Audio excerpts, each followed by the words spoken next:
tous, aujourd'hui on se retrouve pour une toute nouvelle vidéo et aujourd'hui je vais faire 2 tags dédiés à la lecture. Donc ce sont 2 tags différents avec des questions différentes évidemment. J'en ai déjà fait un sur la chaîne, mais par contre c'était pas sur la lecture mais c'était sur l'écriture.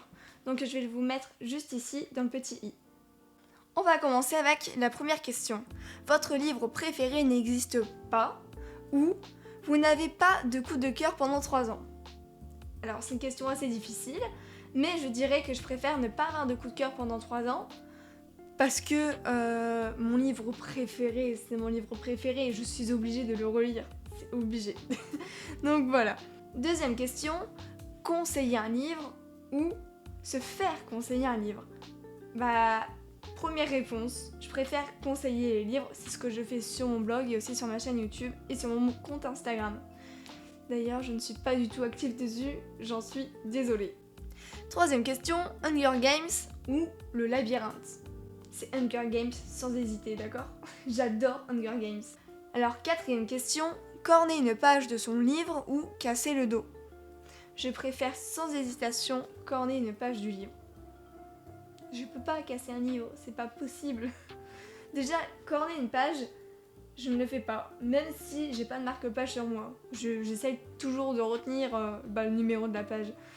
Le nom était répété énormément de fois dans cette phrase. Cinquième question, un cliffhanger à la fin d'un premier tome et ne pas pouvoir lire le deuxième avant 1 an, ou lire un livre avec une fin ouverte qui n'aura jamais de suite? Ah, ça c'est honteux. Première réponse, vraiment, je m'en fiche d'attendre 1 an avant la sortie d'un autre livre, après un super cliffhanger. Par exemple, récemment, j'ai eu cette expérience avec le livre de Léa Leduris, Le Cercle de la Roche. Il était trop bien, j'ai hâte de lire la suite et j'espère qu'elle aura bientôt terminé d'écrire et que ce sera bientôt possible que je l'achète parce que vu la fin, c'était trop pour moi. Sixième question, un roman adapté en livre ou série ou non adapté du tout? Alors, en général, je dirais non, parce que j'ai pas envie qu'on détruise l'histoire. C'est arrivé sur différentes séries que je connais. Par exemple, Cursed, je ne sais plus le nom de l'auteur, mais j'ai le livre là-bas. J'avais regardé la série avant, je disais génial, j'ai lu le livre, j'ai fait mais qu'est-ce qu'ils ont foutu? C'est nul comparé. Enfin non, c'est pas nul. Il y a de l'idée, il y a de la recherche, mais quand même, non, on peut pas dévier tout ce qu'il y a en fait dans ce livre, c'est pas possible. C'est pas possible. Donc en général, je dis non, pas des romans adaptés. Même si par exemple, à contrario, Hunger Games, c'est super bien adapté. Voilà. Septième question, un livre génial avec une couverture très moche ou un livre passable avec une couverture géniale?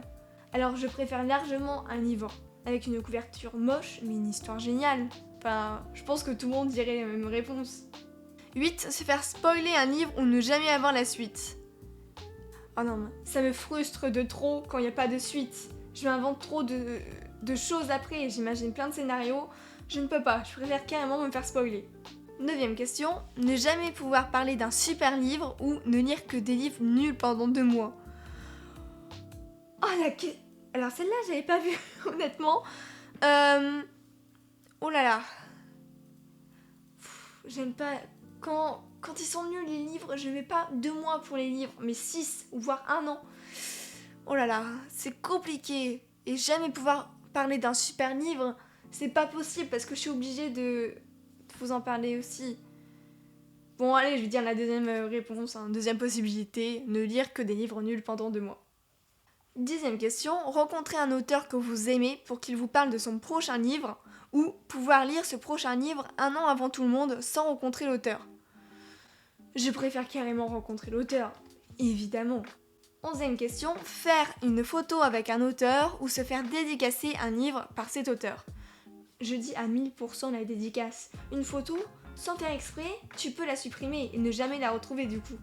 Tandis qu'un livre, tu vas pas volontairement le jeter à la poubelle par exemple, tu regardes toujours avant s'il y a un mot écrit. Enfin moi c'est ce que je fais personnellement et je jette jamais de livre.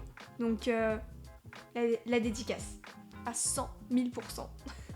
12e question, lire une série géniale d'une traite sans plus jamais y avoir accès après ou attendre 2 ans entre chaque tome de cette série. Ouf, cette question est difficile. Et généralement, je ne relis pas les mêmes séries. Donc je dirais que je préfère ne plus y avoir accès. 13e question, un livre triste ou un livre qui fait peur? Alors ça c'est pareil. Les livres qui me font pleurer, c'est ce que je préfère. Les livres qui font peur, je n'aime pas. Enfin, c'est pas que j'aime pas. C'est que je vais le lire, certes, mais après quand je vais le relire si j'ai envie, j'ai pu avoir peur parce que je connais. Le livre triste, c'est les émotions. Je chiale s'il faut chialer, c'est tout. 14e question, un livre avec un prologue ou un livre avec un épilogue? Alors, personnellement, peu m'importe, je m'en fiche. Mais si je dois vraiment choisir, je préfère un épilogue. Au moins, on a la suite, on a la fin avec les personnages. Voilà, c'est tout. 15e question, ne pas pouvoir acheter de livres pendant 6 mois. Oh punaise, ou avoir une panne de lecture de 6 mois. Oh. Ah, par contre, la question, elle est vraiment honteuse aussi. Hein. Mais je dirais quand même ne pas lire de livres pendant 6 mois. Parce que en soi, j'ai là pour l'instant énormément de livres dans ma bibliothèque qui ne demandent qu'à être lus. Donc là, j'en ai pour longtemps. Et maintenant, on enchaîne avec le deuxième tag. 10 questions autour de la lecture. Première question, es-tu une acheteuse compulsive de livres? Alors pas du tout, non. Si j'achète un livre, c'est parce que j'en ai entendu parler et qui m'intéresse, c'est tout, mais je vais pas prendre un livre parce que c'est à la mode. Deuxième question, à quelle fréquence achètes-tu des livres? Honnêtement, ça dépend. Des fois, je peux en acheter 4 dans le mois, et le mois prochain, j'en achète pas du tout. Franchement, j'ai pas de fréquence particulière. Troisième question, librairie ou achat sur le net?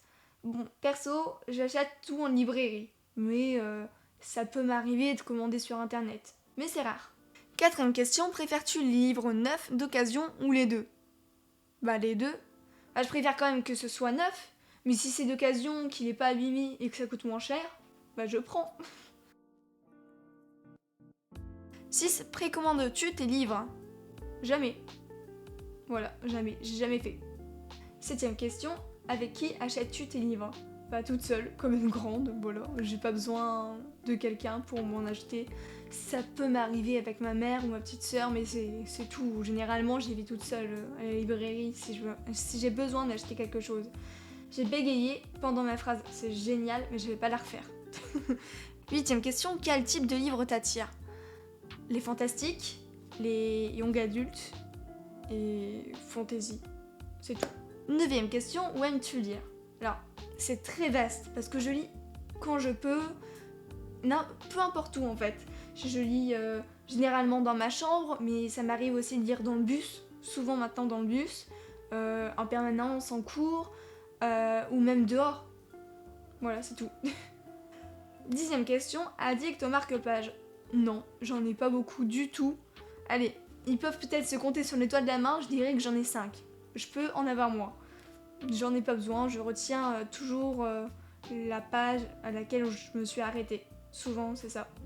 Bah, il y avait pas mal de questions, j'étais ravie d'y répondre et j'espère que cette vidéo vous a intéressé, tout simplement. Voilà, merci à tous d'avoir regardé cette vidéo, j'espère qu'elle vous aura plu. Si c'est le cas, n'hésitez pas à vous abonner, à activer la cloche et à mettre un petit pouce bleu, ça fait toujours plaisir. N'hésitez pas, dans la description, il y a les liens pour lire mes histoires comme d'habitude, mon blog et mon Instagram. Et on se retrouve pour une prochaine vidéo. Salut, salut!